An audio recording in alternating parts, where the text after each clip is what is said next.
So the NFL put out its all-decade team and 4 Philadelphia Eagles made the team. There's one Eagle that shocked me that wasn't on that list. We're going to talk about that and a couple future plans I got for this channel coming up. Let's get it.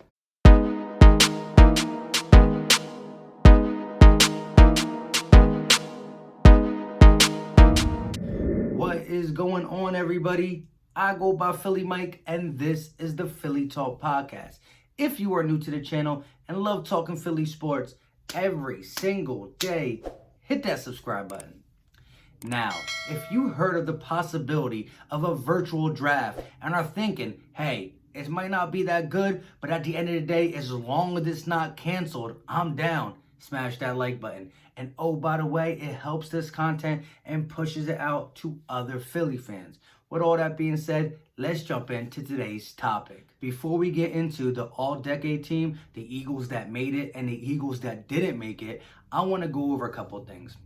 The other day, I put up a community poll asking you guys to vote on my next player comparison. The first one I did was Denzel Mims versus Justin Jefferson, and I thought it went well. I got a lot of great feedback from you guys. I think I didn't really count who picked who and what the total was, but it was close. I think it was almost a 50% Mims and a 50% Jefferson, and I see everybody's argue. But in the video, I said I'm leaning towards Denzel Mims. A lot of people said, why? The production Justin Jefferson had at LSU, a harder school. They played against better competition. Alabama, Clemson. Baylor plays against the weaker players. I agree. But the production that Justin Jefferson got was mainly in the slot. Now, at 6'1", 202, I do believe he can play outside. But I'm not as sure as Denzel Mims on his outside ability. So sometimes the Eagles love to go with production, but it don't always work that way. Upside is still a real thing that you should be able to look at and project. And listen, would I be mad if they got Justin Jefferson? No, because I think they would have a plan and make it work. But the more upside and the guy who I would take, I just got to go Denzel Mims. Let's just hope it works out. But my next player comparison, I had you guys vote, and this one won by a large margin. It was KJ Hamler versus Jalen Reagor. I want to compare them two in my next video. It should come out maybe Thursday, maybe Friday. But again, thank you guys for voting and actually paying attention to my community post. I appreciate it, and I'm going to get you that video out by Thursday or Friday. Also, yesterday I did a community post asking who would like to be the first guest who doesn't have a YouTube channel on the Philly Talk Podcast in a live stream to talk their perspective on the Eagles. It won't be a long one, but it should be an interesting one. Now, the people that commented on my community post, you don't got to comment again because I already got you on the list. But if you didn't see it and you think you might want to enter, all you got to do is comment in the comment section, #Eagles. I'm eventually going to take all the names, put them in a hat, and pick the winner, and they could come on a live stream. We'll figure out the day and the time for everybody to be on the right page, and you can give your perspective live and chat it up. Philadelphia Eagles with the chat and with me. I appreciate it. And if you do enter and you don't win, I'm going to be doing this more often. So it's not a one and done. So don't feel discouraged. And it is what it is, though. So if you want to enter that, comment in the comment section, #Eagles. But with all that being said, let's talk about this all-decade team. With the first one being Fletcher Cox. Falling for the football, gets the snap, back he goes, he pumps, and he's sacked! Of course he made the team. When you look at the Eagles defense, he's been our most feared player since he's entered the league. And since he's entered the league, he's always been a top 3 defensive lineman, a defensive tackle. And even last year, in a down year, he single-handedly at times stopped the run and caused problems up front. Now, with the lack of production we had on the outside and the injuries and all the injuries at the other D tackle, he was still able to do this while commanding a double team.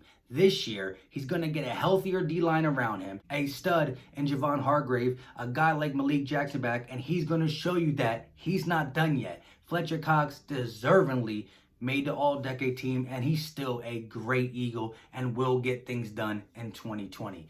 Let's get to two other guys who are not Eagles at this time, but still, when they were in Midnight Green, we remember. Let's go with LaShawn McCoy. Your headache, man. He might not make you miss once. He might make you miss 3 or 4 times in one place. Much respect to him. All-time Eagle leader when it comes to rushing. You just can't go wrong there. The Russian champ in 2013. A decade full of making people miss. The Eagles' best rusher in history. And if I got to say one thing, I appreciate him. If he was wanting to come back on a one-year deal to mentor Miles Sanders and Boston Scott and, fill in as that third runner back only, I would do it. Cheap deal. Then you retire Eagle. Much love and respect, Shady McCoy. I always have in the back of my head, how would LaShawn McCoy's career have looked if he stayed in Philadelphia the whole time? Would it have been better? Would he have been a Super Bowl champ? All that stuff goes in my head. But at the end of the day, congratulations on being an all-decade player. You deserve it, man. And now let's talk about the other Philadelphia running back who slipped in as a flex, but he deserves it too. Darren Sproles.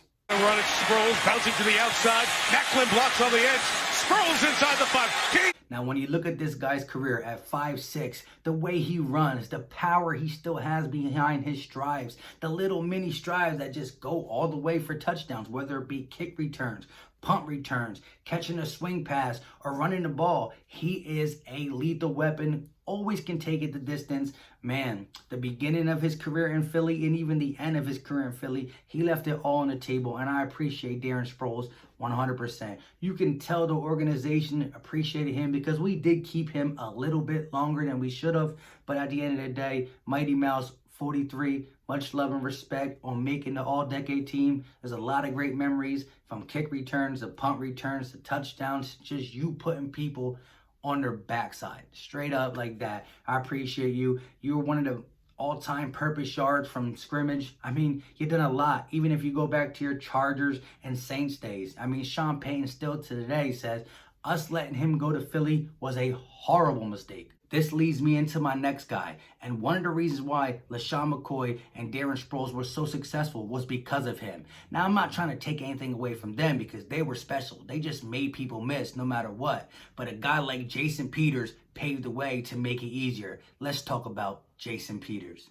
Backer had showed up, but when I seen him pulling, that's what got me in the end zone. Coming into the league after not getting drafted, he had a big chip on his shoulder. And for the longest time, he made everybody who passed him up pay.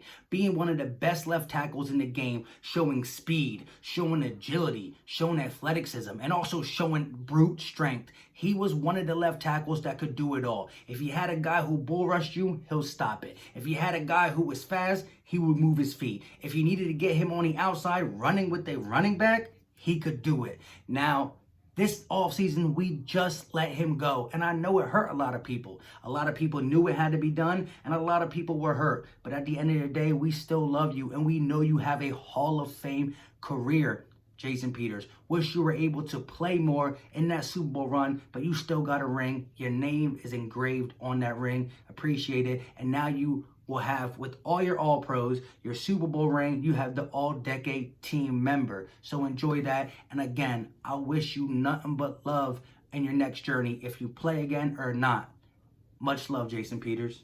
But let's stay here right at the offensive line for the Philadelphia Eagle who got snubbed. This guy's got snubbed multiple times in his career. It's Jason Kelce. Stride for stride, blocking downfield for Darren Sproles. Darren Sproles is extremely fast. He follows Jay. Coming into the league as a 6th-round draft pick, a guy who is very undersized, he still got the job done whenever he was called upon. 3rd and 1, he can move the pile and get you that 1 yard. And when it comes to 2nd level and 3rd level blocking, no one has ever done it as good as he has. He is the most athletic center I've ever seen. The way he moves in the 2nd level, he's running with running backs. Maybe it's the fullback that he used to play. I don't know. But this guy is a monster. He's a Super Bowl winning champion. And in that Super Bowl run, he has crucial blocks for Jay Ajayi and LeGarrette Blount. Like I said, there were times that he made All-Pro and didn't make the Pro Bowl. Popularity vote. It's not the first time he got snubbed, but this one shocked me. There's other Eagles I could probably make a case for, but Jason Kelce, this decade has been one of the best centers, and 2 positions. I believe Marcus Pouncey maybe could have beat him out because he's been dominant for a very long time. But Jason Kelce coming into the league in 2011, there hasn't been many years he has not been the guy. The other guy, I forgot his name, got some Pro Bowlers, but I just can't compare him to Jason Kelce. But it is what it is. Once again, Eagles getting snubbed. Hey, can't do nothing about it. With all that being said, thank you guys for watching and all the constant support. Let me know your comments. And like I said, if you do want to be in the live stream with me for the first time, comment the hashtag Eagles on top of your other comments if you have any. And at least 4 Eagles made the all-decade team. A lot of teams can't say they got 4 players from it. So it is what it is. Until next time, you know what time it is. We out.